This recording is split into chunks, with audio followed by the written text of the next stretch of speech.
লক্ষ্মীপুরে শহীদ রাষ্ট্রপতি জিয়াউর রহমান ও দেশনেত্রী বেগম খালেদা জিয়ার রুহের মাগফিরাত কামনায় মাসব্যাপী ইফতার ও দোয়া মাহফিলের আয়োজন করেছে জেলা ছাত্রদল।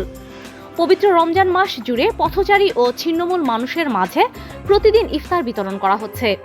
প্রথম রমজান থেকে শুরু হওয়া এই কর্মসূচি চলবে রমজানের শেষ দিন পর্যন্ত। লক্ষ্মীপুর জেলা ছাত্রদলের উদ্যোগে আয়োজিত এই কর্মসূচির প্রধান উদ্যোক্তা হিসেবে রয়েছেন জেলা ছাত্রদলের যুগ্ম সাধারণ সম্পাদক মোহাম্মদ পারভেজ আলম পাটোয়ারি, সমাজসেবা বিষয়ক সম্পাদক আলী আকবর হোসেন এবং লক্ষ্মীপুর পৌর ছাত্রদলের প্রধান যুগ্ম আহ্বায়ক আরমান হোসেন কিরণ। আয়োজকেরা জানান, রমজানের পবিত্রতা থেকে অনুপ্রাণিত হয়ে অসহায় ও দুস্থ মানুষের পাশে দাঁড়ানোর লক্ষ্যেই এই উদ্যোগ নেওয়া হয়েছে। মাসব্যাপী এই কর্মসূচির মাধ্যমে মানবিক ও ধর্মীয় মূল্যবোধ জাগ্রত করার প্রত্যাশা ব্যক্ত করেন তারা আরও জানান, এই ইফতার আয়োজনে ইচ্ছুক যে কেউ অংশগ্রহণ করে সহযোগিতা করতে পারবেন। তাদেরকে আমরা ইফতারের ব্যবস্থা করছি পুরো মাসব্যাপী।